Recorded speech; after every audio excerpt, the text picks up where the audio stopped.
Welcome to the Inner Entrepreneur Podcast. I'm Paul Ryan, and today I want to talk about 3 books that have had a really big impact in my life. My first book is The Richest Man in Babylon by George Clason. Now, you can probably see this is quite an old copy.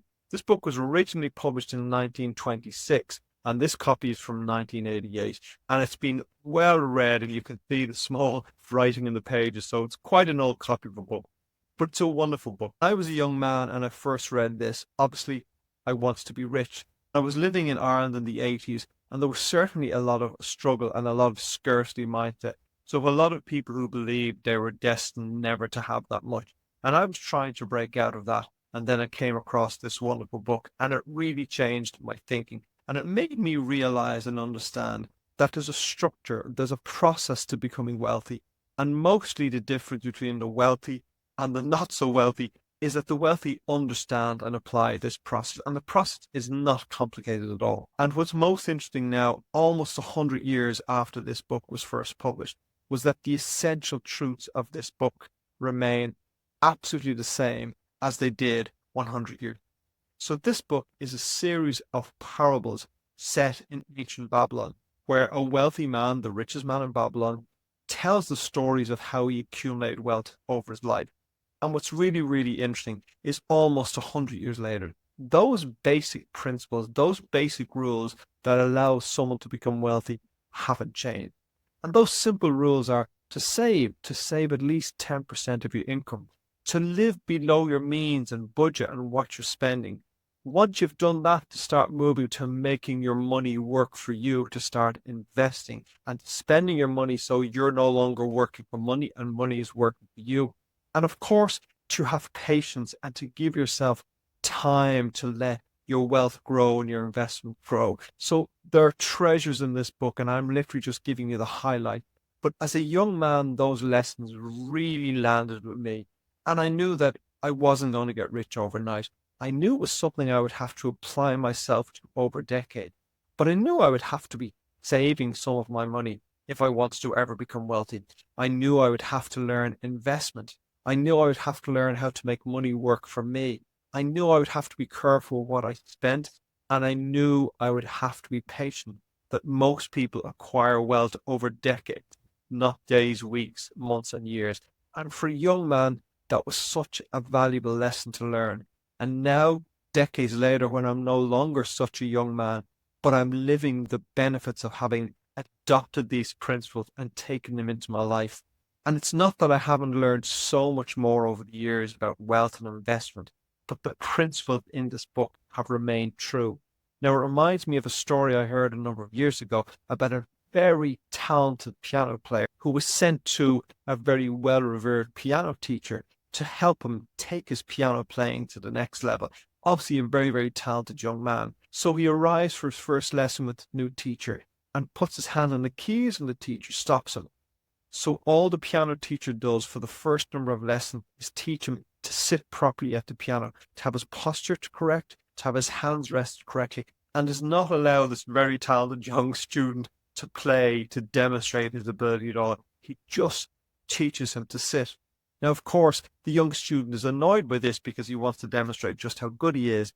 But as he gets more experienced, he realized that the piano teacher was giving him the fundamentals, that if he didn't get the basics of his posture and approach to the piano right, that no matter how much he learned, he could never maximize his potential. But once he had those basics in place and he had that structure in place, now he could begin to learn all the skills. And when I think of the richest man in Babylon, I very much think of it like that. I think that there are some basics you need to understand if you want to be wealthy, and this book will give you those basics. And once you have that, they're your position, they're your correct approach to life. You can learn all the investment business. You can learn lots of other financial skills after that, but you will be laying them on a very, very solid foundation. So if you want to get a very solid foundation, basic structural understanding of how you grow wealth and become rich, then this is the book for you. My second choice, and one of my favorite books, is a book you have probably never heard of. And it's by Keith Cunningham, and it's called The Road Less Stupid. Now, I came across Keith Cunningham probably about 15 years ago. And at the time, I was struggling a bit with my business. I was working very, very hard. I was involved in everything, and I wasn't really loving it. and I needed to learn how to run a business properly. And that's what Keith Cunningham taught me in this book. And I attended lots of training programs personally with Keith. He was a wonderful mentor. He literally changed how I was approaching my life and changed how I was approaching my business. So his tagline for this book is avoiding the dumb mistakes that sabotage growth, profits, and business success. And that comes from a very simple principle he has, is that we need to get out of our own way. Often what makes us or breaks us is not the clever things we know, the stupid things we do. Now, in a recent podcast, I referred to the fact that often we just need to get the fuck out of our own way. And basically Keith is saying the same thing. We need to understand the stupid things we do, the stupid investments we make, when we invest and when we run a business with our gut instead of our brain, instead of our intellect, and we make lots of stupid decisions. And it is the case that these stupid decisions tend to destroy most business. Now, Keith is not wrong there. Something like 95% of businesses that start today will not exist in 5 years' time. And of those 5% that exist, only a small percentage of those will become very, very successful, which means starting a business or investing is like an Olympic level sport. It's really, really difficult to win. And what Keith does in this book is he guides us through the thinking process, and he guides us through principles that will enable you to run your business and run your life very, very well. One of the most valuable principles he talks about here is thinking time. Thinking time is about scheduling time once a week where you have a structured thinking process and when you ask yourself very specific questions. Keith is all about getting you to think properly and to think properly make better decisions in your life. And if you make better decisions in your life, well, you make a better life for yourself. So from a business point of view, this is without question one of the best books I've ever read. I've attended so many seminars and read so many books on business over the past 30, 40 years. I can't remember most of them. But what I found with 95% of the business books I've read and 95% of the speakers and trainers I've attended is that they talk about business almost like it's entertainment to some degree. In other words, they're entertaining me in their speaking or on what they're writing about. And when I return the next day to my business, I don't find that many practical pieces of information that I can apply. So I've been very highly entertained during the day. I've been very enthused, but I return back and go, how much of that can I bring into my business today?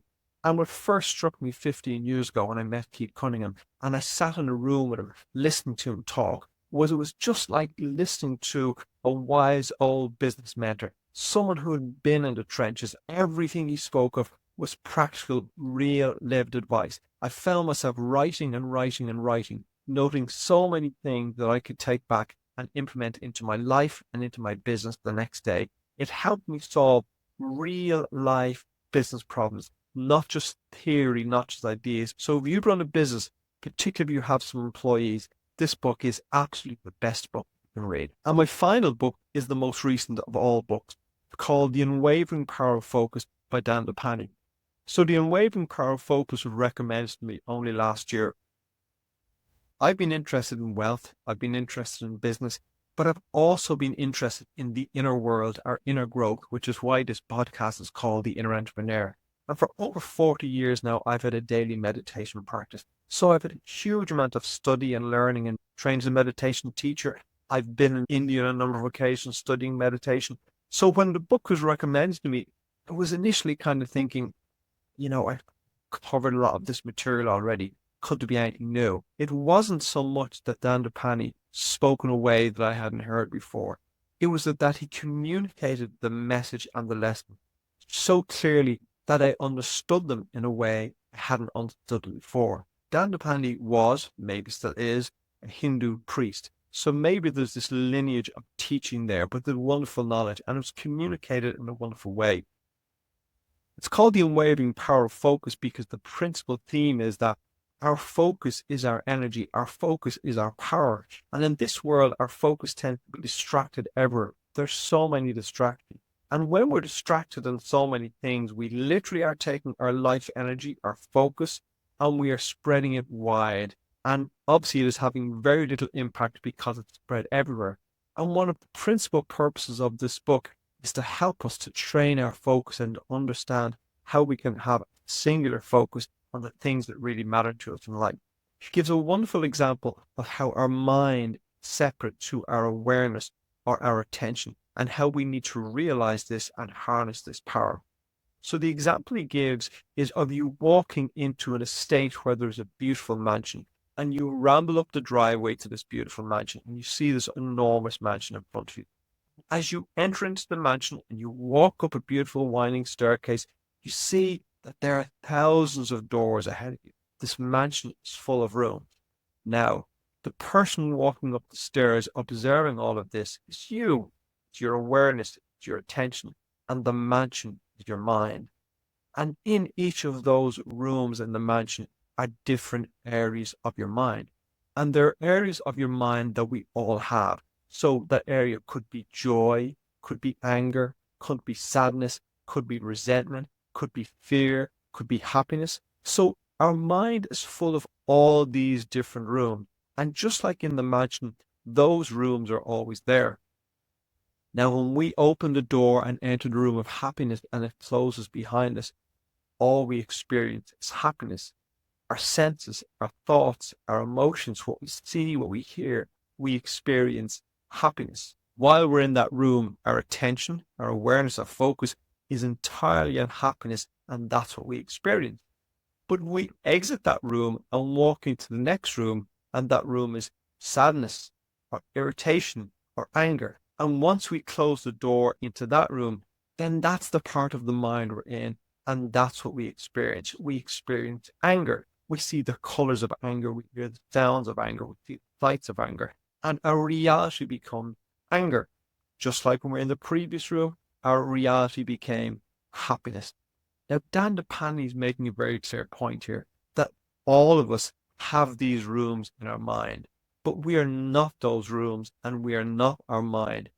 We are the attention, and we must take control of our attention and focus our attention.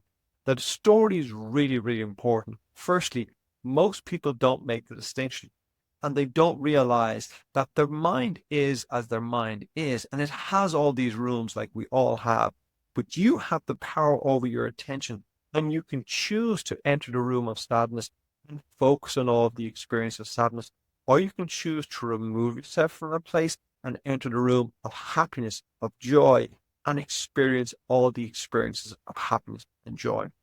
And it is a very clear demonstration of just how powerful our intention is. You see, some people enter the room of misery, of resentment, and they forget to leave. They spend their entire lives there. We all know people like that. They spend their entire lives in the one room.